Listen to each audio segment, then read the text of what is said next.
Bonjour, bienvenue sur le plateau d'Informatic News qui organise aujourd'hui une table ronde sur le thème de l'hyperconvergence et l'hyperconvergence pour accompagner les entreprises dans leur transformation numérique. Alors c'est un thème dont on parle de manière assez récurrente et aujourd'hui, comme exemple, nous allons illustrer ce thème de l'hyperconvergence avec la société Regional Interim qui est une entreprise d'intérim comme son nom l'indique. Et pour parler de ce thème qui concerne l'évolution des services informatiques et de la DSI plus généralement, nous avons le plaisir de recevoir Emmanuel Wiebeck, qui est directeur commercial de la société Anetis, Marc Schmitt, qui est directeur technique de Anetis, et Fabrice Collat, qui est ingénieur avant-vente de Nutanix. Messieurs, bonjour. Bonjour. Bonjour. Alors, avant d'entrer dans le vif du sujet, je vous propose qu'on regarde cette petite vidéo relativement courte qui va planter un peu le décor et puis on reviendra en plateau après pour en parler.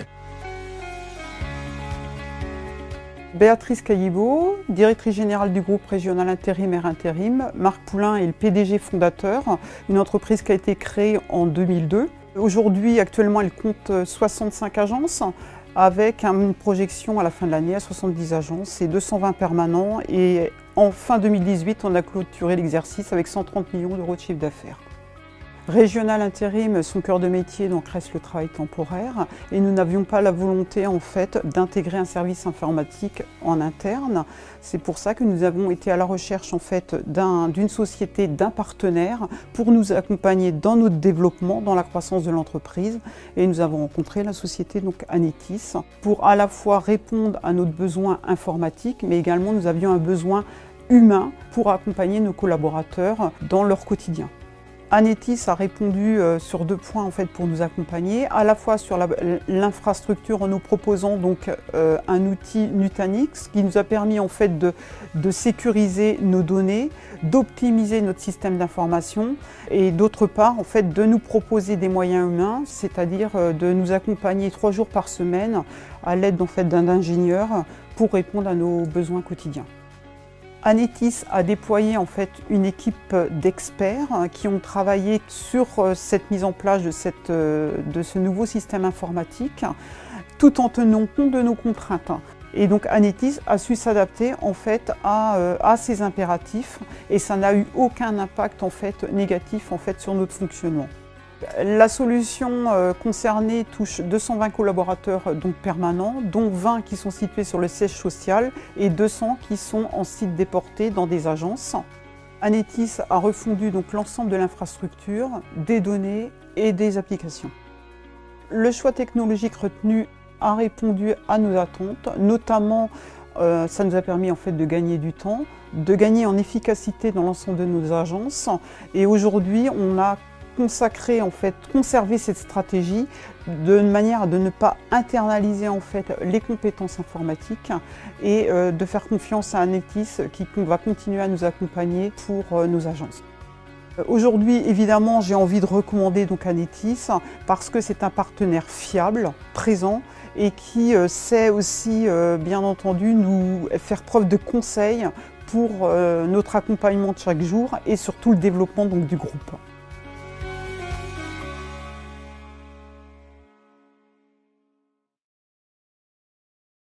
Alors, je crois qu'on vient de voir dans ce petit reportage, le décor a été planté de manière assez claire. On a j'ai une PME de belle taille, régionale, sans faire de jeu de mots, elle s'appelle Régional Intérim, qui est très décentralisée puisqu'elle a un siège avec une vingtaine de personnes, mais à peu près 70 agences, et qui avait comme prérogative de, en gros, ne pas se casser la tête avec un service informatique, une DSI, pour le dire un peu trivialement.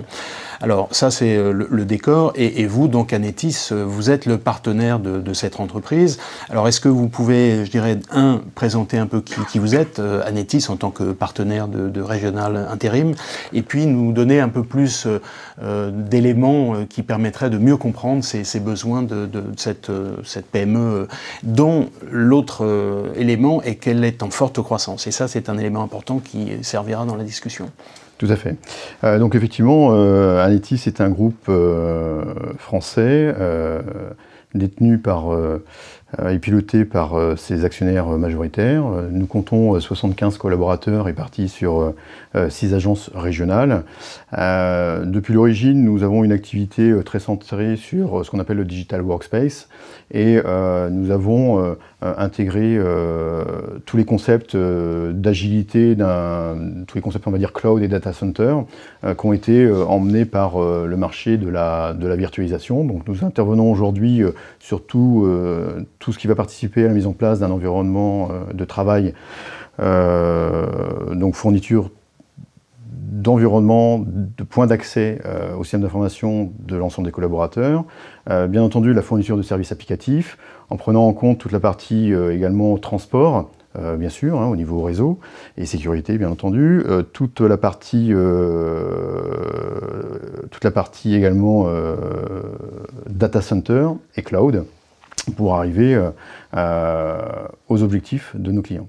Donc si on reprend le contexte précis de Régional Intérim, vous avez une entreprise, on est dans le cas typique d'une société qui connaît une bonne activité, qui veut se concentrer à la fois sur le recrutement de collaborateurs. Aujourd'hui, on est sur un marché extrêmement concurrentiel, où il y a de très grandes enseignes, donc ils vont se différencier effectivement sur une proximité avec leurs collaborateurs, avec également une proximité avec leurs clients. Et il faut, enfin voilà, on est dans une société qui doit faire face encore une fois à une forte concurrence.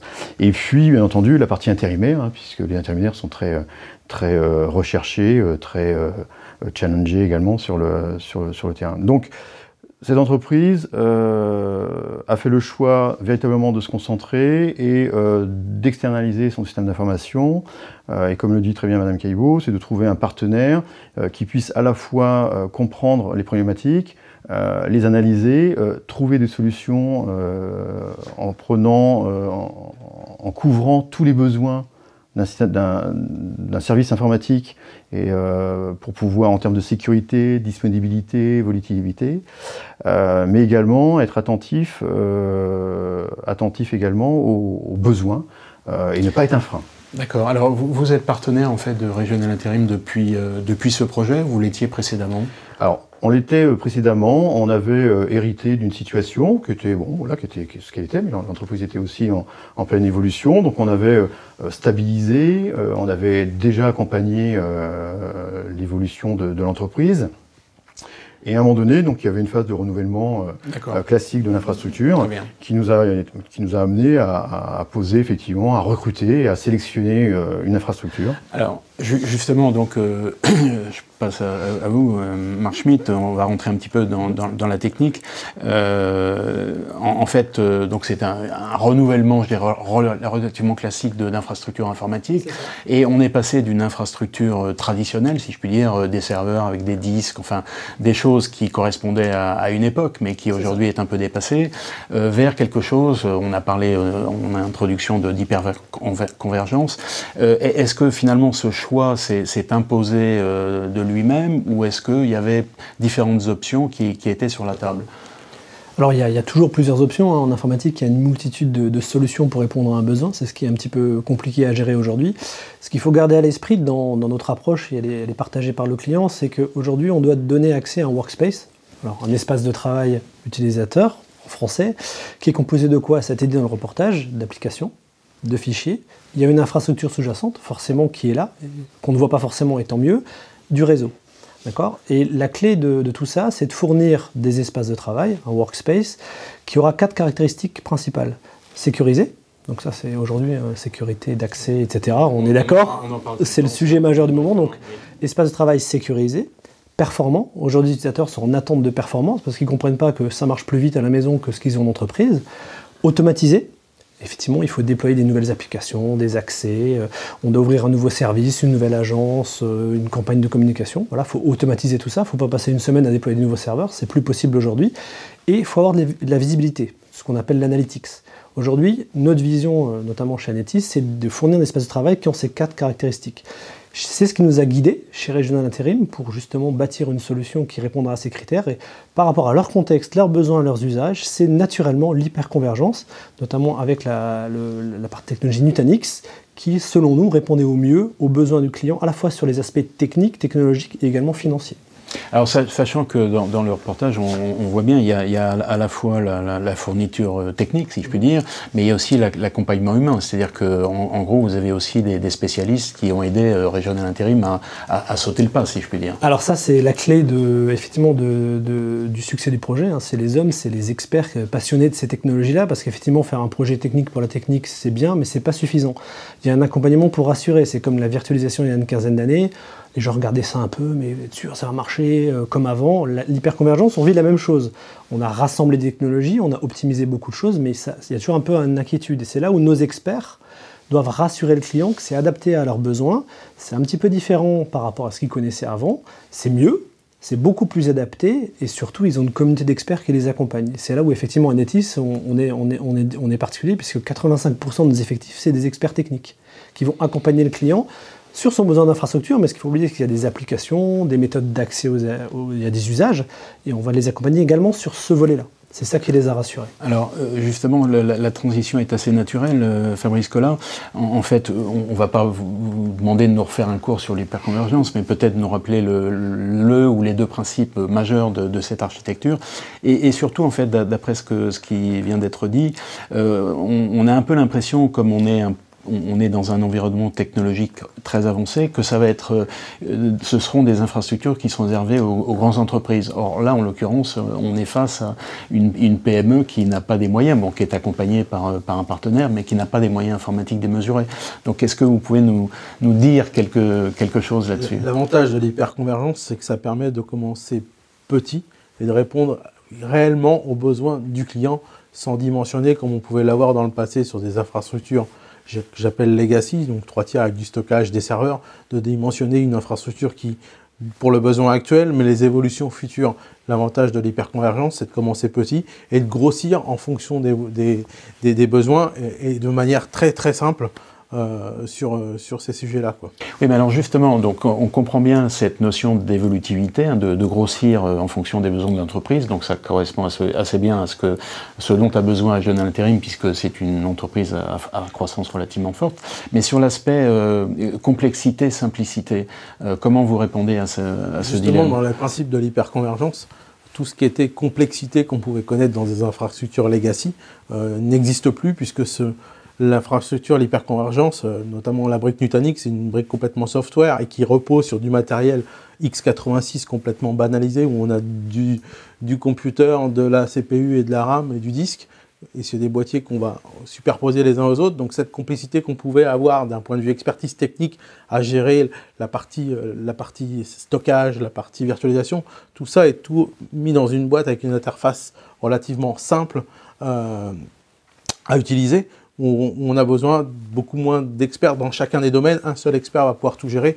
Donc c'est un gain de temps pour les entreprises sur ce point-là. Et ça permet, comme disait Marc, il y a besoin aussi d'analytique. Donc dans ces consoles, on peut voir aussi tout ce qui se passe à un instant T. Et ça permet au système informatique d'être beaucoup plus performant quand il peut y avoir un dysfonctionnement. Alors je vais me risquer une métaphore, mais je dirais qu'on est passé finalement du mécano au Lego. Parce que le mécano, c'était relativement complexe. Le Lego, ça allait un peu plus simple, mais ça peut devenir assez compliqué aussi. Selon ce qu'on fait, oui. Alors donc on a planté le décor. Je reviens vers vous, Emmanuel Videc. Donc on a bien compris, il y a vraiment deux piliers. Il y a l'aspect technique et puis il y a l'aspect humain. Donc finalement, vous jouez un peu le rôle de DSI de cette entreprise. Donc la DSI, hein, je rappelle, c'est ce que disait le SIGREF récemment dans son deuxième rapport sur la gouvernance, c'est la vision, donc la stratégie de l'entreprise, le build et le run, pour le dire en bon français.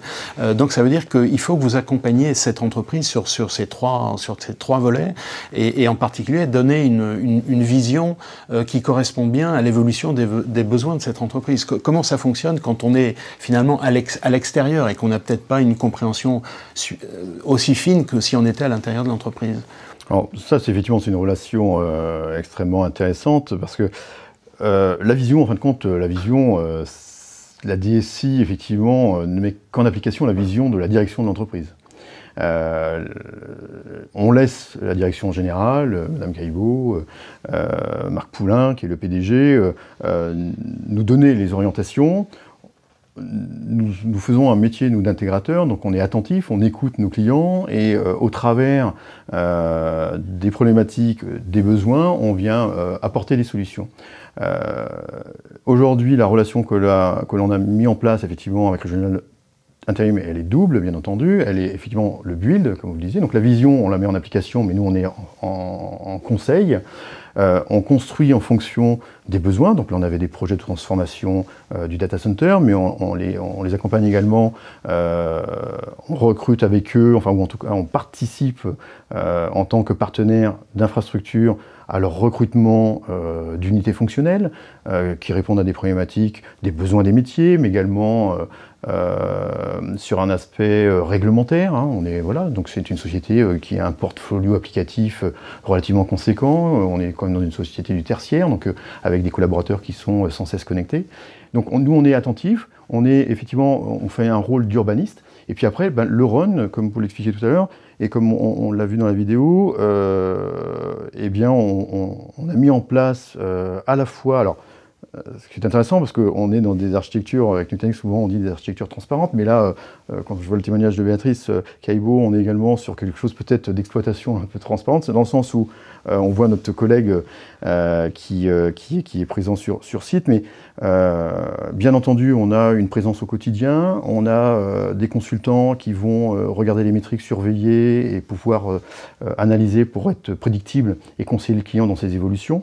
On a également cette notion d'accompagnement, de conseil. Marc Schmitt, est-ce que vous pouvez nous donner quelques éléments sur finalement la mise en œuvre de cette solution? C'est-à-dire comment s'est passé, en gros, comment on a dégagé l'ancienne et mis en place la nouvelle, comment s'est faite la transition? Est-ce que vous avez des indicateurs de performance technique à nous donner? Alors déjà, ça s'est très bien passé. Ça, c'est la bonne nouvelle, mais on n'était pas trop inquiet là-dessus.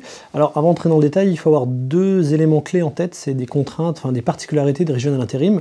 La première, c'est une forte croissance, on en a parlé. Ça veut dire qu'ils ouvrent régulièrement de nouvelles agences, donc de nouveaux utilisateurs, des besoins de connexion, de charges applicatives, et également une saisonnalité dans l'activité. Je m'explique, c'est-à-dire qu'il y a, comme c'est d'intérim, il y a un grand nombre de fiches de paye qui sont faites, et du coup, mais au même moment.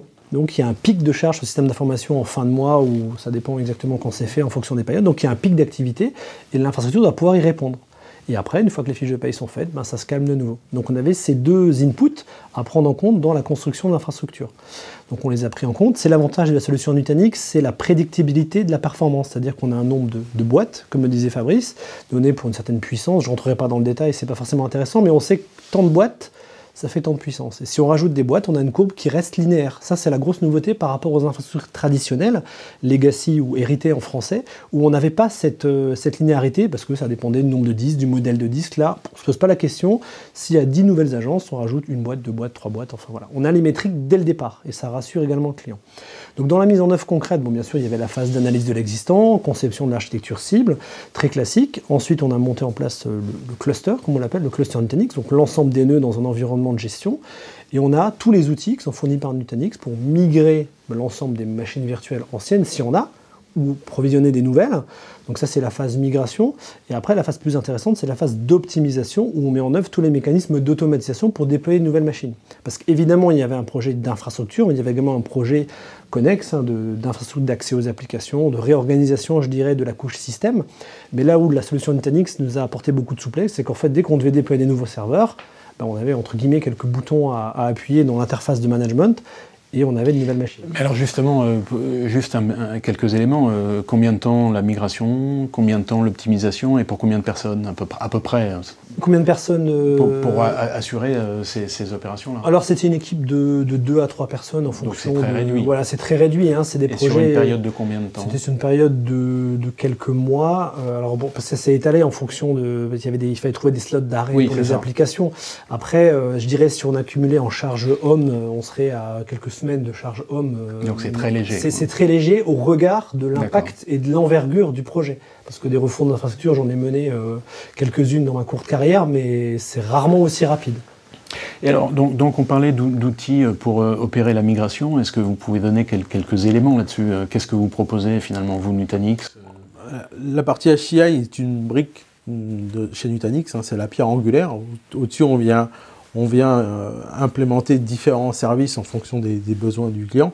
On a tout un tas d'outils. On a un outil dont le nom s'appelle Move, qui permet justement de prendre ce qu'il y a sur une infrastructure existante et de le ramener sur une infrastructure Nutanix, ou de prendre ce qui peut exister pour les gens qui font marche arrière, qui ont fait une tentative dans le cloud et qui font marche arrière. Effectivement, on a des outils qui sont capables de prendre des machines qui sont chez certains clouds publics et les ramener sur les infrastructures Nutanix de manière simple, en quelques clics, comme l'a dit Marc, avec quelques boutons.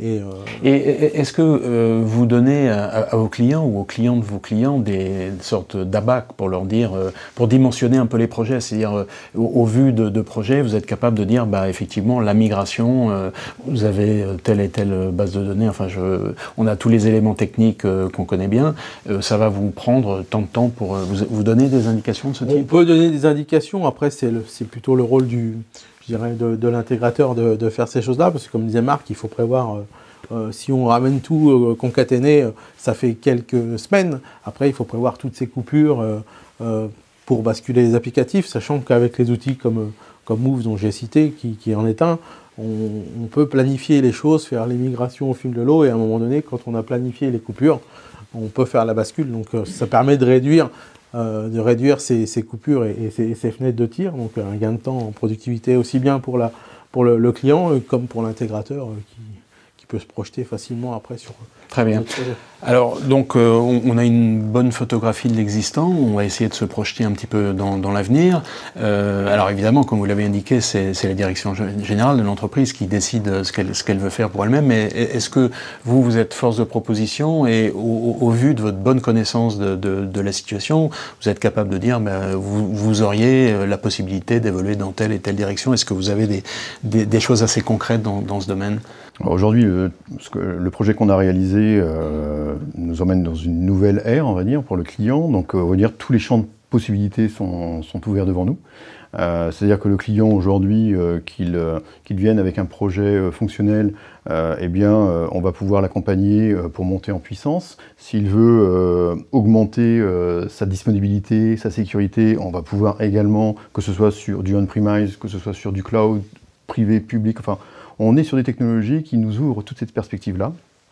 Donc on est prêt effectivement à accueillir tous les projets. Après, c'est juste un curseur que l'on va pouvoir positionner en fonction, bien entendu, des besoins, des budgets. Mais j'aurais tendance à dire, et ce que vous repreniez tout à l'heure en introduction, de dire qu'on voit l'hyperconvergence souvent pour les grandes entreprises. Eh bien là, on démontre que non, et qu'une fois qu'on a fait ce pas-là, eh bien, on a effectivement, on peut bénéficier de tous les concepts que l'on retrouve dans le monde du cloud ou des grandes entreprises, également dans une PME. Après, c'est une question effectivement d'accompagnement, de conseil.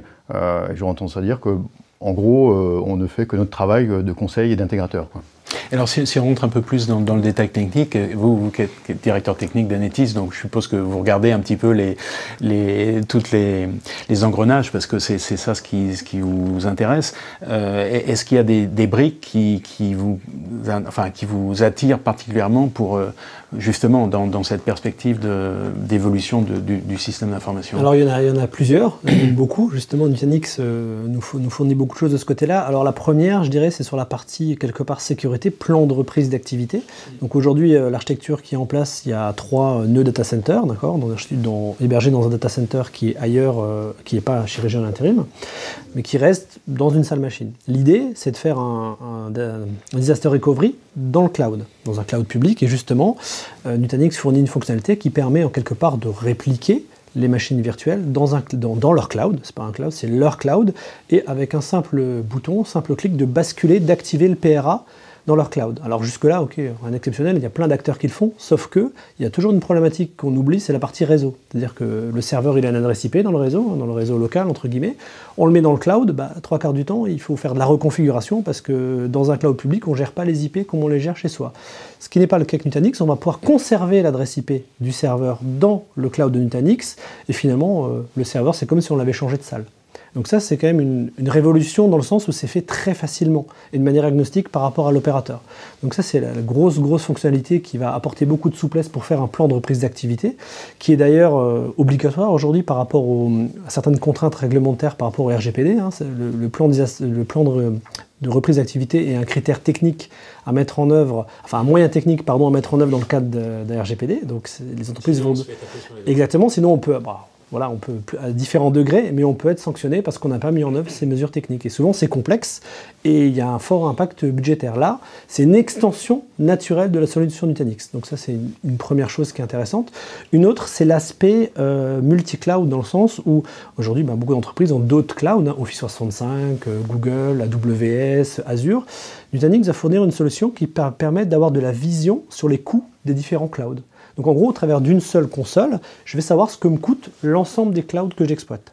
Ce qui est assez novateur, parce qu'aujourd'hui, vous avez une facturation chez Microsoft, chez AWS, éventuellement chez Nutanix, chez Citrix ou autre. Là, on aura une console et on pourra avoir une visibilité globale des coûts, qui sont des OPEX, hein, souvent dans ce cas-là. Donc ça, c'est vraiment intéressant, parce qu'il n'y a pas beaucoup d'acteurs qui le proposent. On a ça, on a des aspects aussi côté provisioning, on parlait des bases de données tout à l'heure. Effectivement, les bases de données, c'est quand même le moteur de la donnée, hein, souvent pour les applications métiers. Pareil, Nutanix va faire des choses dans ce domaine-là pour fournir le provisioning automatique de bases de données, Oracle, SQL, tout ce qu'on veut. Donc ça c'est intéressant. Et également, il y a la partie automatisation qui s'appelle Calm, qui va permettre, en plus d'automatiser, le déploiement de l'ensemble du workflow, du portefeuille applicatif. Donc j'ai une application qui a un serveur frontal, dorsal, une base de données au milieu. Et on va pouvoir orchestrer, ordonnancer l'ensemble de ces déploiements. Donc il y a vraiment des belles fonctionnalités, parce que là, effectivement, on a fait la première phase, on a hyper convergé, très bien. Le plus intéressant, c'est la suite. Bien, écoutez, effectivement, en vous interrogeant en tant que directeur technique, je pensais bien que vous ne manqueriez pas d'idées, mais effectivement, c'est le cas, et je crois qu'il y a pas mal de projets à venir. Alors Fabrice Collat, je vous laisse le mot de la fin. Je crois qu'on a commencé avec la notion d'hyperconvergence, et on évolue gentiment vers la notion de cloud et de multi-cloud. Est-ce que vous pouvez nous dire un peu où vous en êtes dans ce cheminement ? La partie cloud et multi-cloud, c'est, comme on dit toujours en interne, on laisse le choix au client. Donc nous, on ne voit pas une vision tout cloud ou tout on-premise. Le but de Nutanix, c'est de faire de l'hybridation, donc d'aller faire du on-premise, faire du cloud. Et Nutanix reste complètement ouvert, donc travaille avec tous les acteurs du marché. Donc ce que disait Marc, la partie automatisation, ça a été la première brique qui a fait du multi-cloud, c'est le package qu'on va installer on-premise, on est capable, sans le modifier, d'aller le porter sur un cloud public, Amazon, Azure ou autre. Il y a vraiment une forte intégration avec tous les clouds publics. La partie DR, Disaster Recovery, ça c'est des choses qui sont annoncées chez Nutanix depuis un moment, mais qui sont maintenant réellement en production aux US et en UK, et ça arrive bientôt très prochainement dans des régions d'Europe beaucoup plus proches. Donc en s'appuyant sur les moteurs natifs dans la solution Nutanix et en gardant la même expérience, la même simplicité, avec la même console et un bouton pour basculer en PRA, et on s'oriente de plus en plus vers les métiers, non plus vers l'infrastructure, mais plutôt vers les métiers, avec la gestion de la base de données, avec là aussi la partie IoT. Nutanix a aussi développé une partie qui s'appelle Xi, comme son nom de cloud, mais pour la partie IoT, pour gérer tout ce qui est device connecté, puisqu'on est maintenant dans un monde connecté, donc on s'oriente beaucoup vers ces choses-là. Très bien, écoutez, je crois qu'on s'est pas mal projeté dans le futur, et puis on va rester sur cette note relativement écuménique. En tout cas, messieurs, merci beaucoup. Merci. Merci.